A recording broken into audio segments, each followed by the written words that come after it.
out of victory. So I think that the Democrats and Republicans do what they have to do and suck in the outliers, but I still believe that pretty strongly. What might be interesting if there were some regional differences, like in Canada, where you have winner-take-all elections, but regional parties that are strong. I don't see that quite happening in the United States. Can you say anything about the journal world and what's going on with Sure, I can say a little bit about the journal world. First of all, I mean, as someone who was once banned from being quoted in the journal world for a couple of years, upon the orders of Dolph Simons, who I actually got along with quite well, reasonably well, I thought. I think the Simons family did Lawrence a great favor for being a family-owned paper for a really long time. For a while, when they had a lot of money from the cable system, 4 or 5 years, they were the best paper in the state. Now, you gotta eliminate Dolph's Saturday column and the occasional editorials he wrote, and to an extent his selection of people on the editorial page, columnists. I don't know what we're going to get. The paper is still unbelievably thin.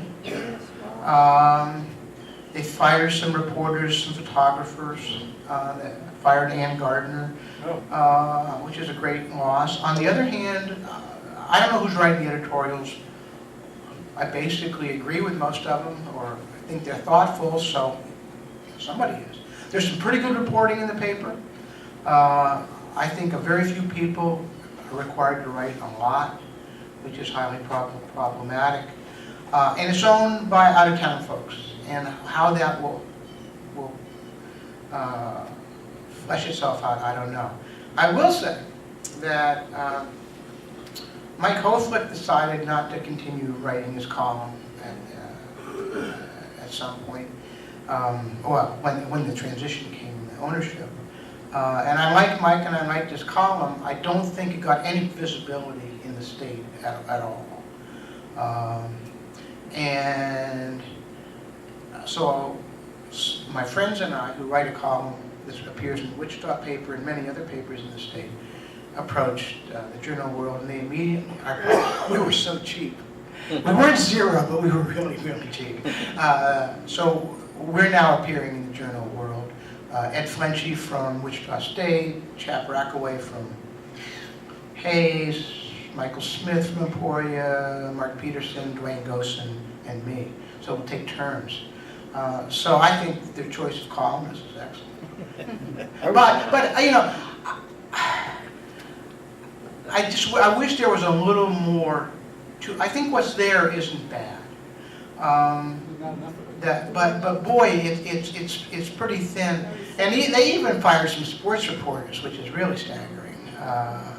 I do have to say, you know, obviously the Journal World's a good place to work if you're a sports reporter, because you get to cover KU basketball. I just can't imagine the people who have to write day in, day out about KU football.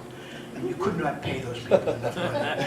Oh, let's see those linebackers, I never, that's a pet peeve.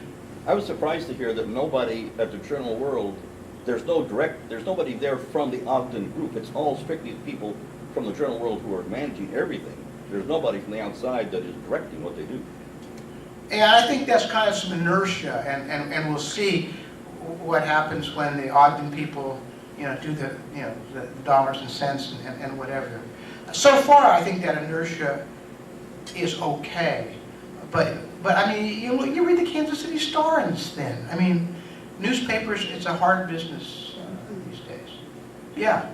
I heard a commentator on the radio a while back. They were talking about, okay, what are the lasting impressions here? And one of the things this guy said was that he thought that Trump would have a lasting effect on the way in which politicians deliver their speeches, I think for the longest time it's been stay on book.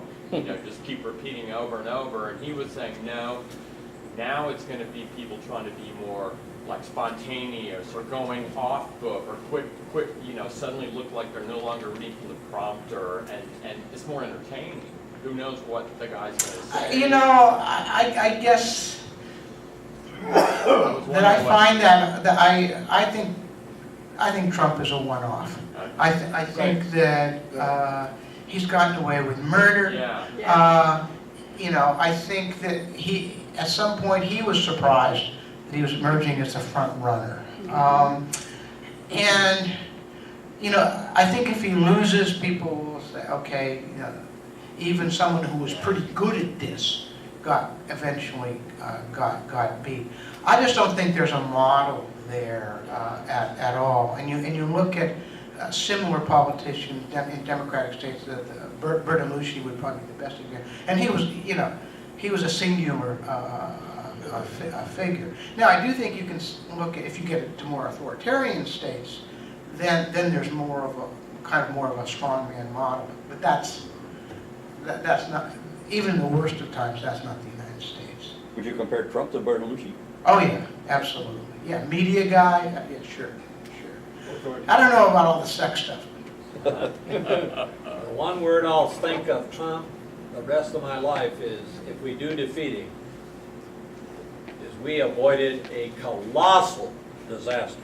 Oh no, I don't think there's, you know, just, I mean, just being totally selfish. The day after, you know, look at what happened with Brexit and the pound, etc. I would say we'd be in for a huge economic hit the day after that election. Yeah. Political instability.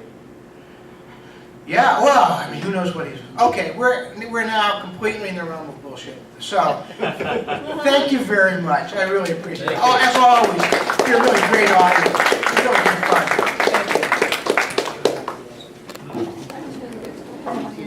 Thank you.